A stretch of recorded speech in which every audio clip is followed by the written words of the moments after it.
RTI यानी सूचना का अधिकार। हम सब जानते हैं कि ये कितना पावरफुल कानून है, पर कभी सोचा है कि जब कोई अर्जी दी जाती है तो उस बंद सरकारी दरवाजे के पीछे फाइलों के बीच असल में होता क्या है? आज हम ठीक यही देखने वाले हैं, एक आरटीआई एप्लीकेशन की पूरी अंदरूनी जर्नी। जरा ये सुनिए, एक जन सूचना अधिकारी होना कांटों का ताज पहनने जैसा है। ये शब्द किसी और के नहीं बल्कि एक अधिकारी के ही हैं। अब सवाल ये उठता है कि जो पद ट्रांसपेरेंसी यानी पारदर्शिता लाने के लिए बनाया गया, वो इतना मुश्किल क्यों लगता है? आइए इसी पहेली को सुलझाने की कोशिश करते हैं। तो इस पूरी कहानी को समझने के लिए सबसे पहले हम मिलेंगे इसके अहम किरदारों से। फिर देखेंगे कि एक एप्लीकेशन का सफर कैसे आगे बढ़ता है।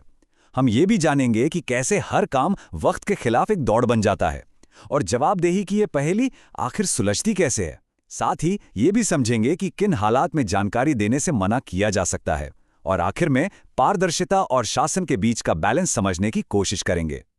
तो चलिए कहानी शुरू करते हैं इस प्रोसेस के मेन कैरेक्टर से। आखिर हैं कौन वो अधिकारी जिनके कंधों पर जानकारी देने की एक कानूनी जिम्मेदारी डाली गई है? देखिए, इस पूरी कहानी का जो स्टेज है वो है लोक प्राधिकारी या पब्लिक अथॉरिटी।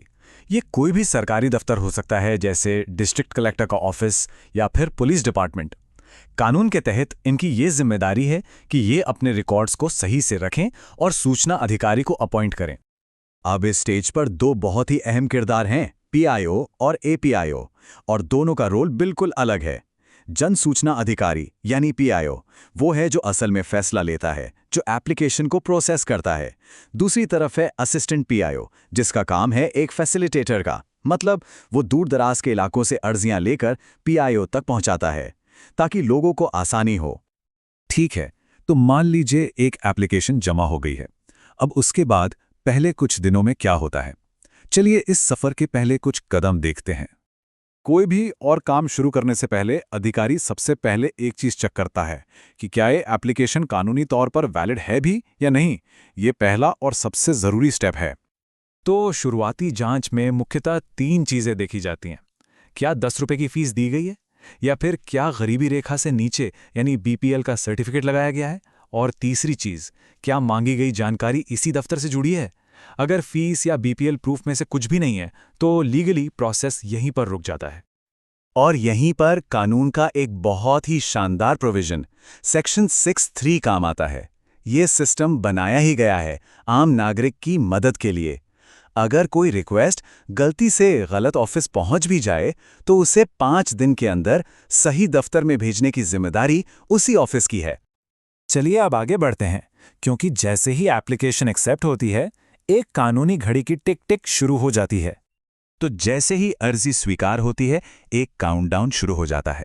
ज्यादातर मामलों में पीआईओ के पास जवाब देने के लिए पूरे 30 दिन का वक्त होता है। लेकिन अगर मामला किसी की जान या आज़ादी से जुड़ा हो तो ये डेडलाइन एकदम से बदल जाती है। तब जवाब सिर्फ और सिर्फ 48 घंटों के अंदर देना होता है। और हाँ, एक और सिचुएशन है। अगर एप्लीकेशन किसी असिस्टेंट पीआईओ के जरिए फाइल हुई है तो कागजी कार्रवाई के लिए 5 दिन और मिल जाते हैं। और यहीं पर हम वापस उस कांटों के ताज वाले सवाल पर आते हैं। अगर जानकारी देने में देर हो जाए तो क्या होगा, और क्या होगा अगर इसमें पीआईओ की कोई गलती ही ना हो? देखिए, कानून बनाने वालों ने इस प्रॉब्लम के बारे में पहले ही सोच लिया था। भाई, एक पीआईओ किसी बड़े डिपार्टमेंट में हर चीज का एक्सपर्ट तो हो नहीं सकता, उसे दूसरे अफसरों से जानकारी मांगनी ही पड़ेगी। तो इसका हल भी कानून में ही दिया गया है। एक्ट के तहत पीआईओ को यह कानूनी अधिकार है कि वो किसी भी दूसरे अफसर से मदद मांग सकता है, और वो अफसर मदद देने के लिए लीगली बाउंड है, वो मना नहीं कर सकता। और यहीं पर कानून का एक बहुत ही पावरफुल टूल सामने आता है, डीम्ड पीआईओ। ये एक लीगल टर्म है, लेकिन इसका मतलब बहुत सीधा है। अगर किसी दूसरे अफसर की वजह से जानकारी देने में देरी हुई तो सजा सिर्फ पीआईओ को नहीं मिलेगी, बल्कि उस अफसर को ही पीआईओ मान लिया जाएगा, और जुर्माना भी उसी पर लगेगा। अकाउंटेबिलिटी यानी जवाबदेही ठीक उसी पर तय होती है जिसकी गलती है। अच्छा, जाहिर है कि हर तरह की जानकारी पब्लिक नहीं की जा सकती। कानून में कुछ खास लिमिटेड वजह दी गई हैं जिनके आधार पर रिक्वेस्ट को मना किया जा सकता है। ये कानून देश की सुरक्षा, लोगों की निजता और सरकार के कामकाज को बचाने के लिए कुछ छूट देता है। जैसे अगर जानकारी से देश की संप्रभुता को खतरा हो, या किसी कोर्ट ने मना किया हो, या फिर वो किसी की निजी जानकारी हो जिसका पब्लिक इंटरेस्ट से कोई लेना देना ना हो। अब कौन सी जानकारी निजी है और कौन सी नहीं, इसके लिए सुप्रीम कोर्ट के फैसलों से एक 2 पार्ट टेस्ट बना है। अधिकारी खुद से 2 सवाल पूछते हैं। पहला, क्या ये जानकारी किसी पब्लिक एक्टिविटी से जुड़ी है? और दूसरा, क्या इसे देने से किसी के प्राइवेसी पर हमला होता है? जैसे किसी अफसर का ट्रांसफर ऑर्डर पब्लिक है, लेकिन उसका इनकम टैक्स रिटर्न प्राइवेट। तो हमने एक एप्लीकेशन के पूरे सफर को देखा, हमने किरदारों को समझा, डेडलाइंस को जाना और अंदर के चेक्स एंड बैलेंसेस को भी देखा। इससे एक बात तो साफ है, आरटीआई एक्ट सिर्फ एक कानून नहीं है, ये एक पूरा ढांचा है, एक ऐसा फ्रेमवर्क जिसमें नागरिकों को ताकत देने के साथ साथ सरकार के अंदर ही जवाबदेही तय करने के लिए बिल्ट इन मैकेनिज्म्स हैं, जैसे एप्लीकेशन का ट्रांसफर और डीम्ड पीआईओ का नियम।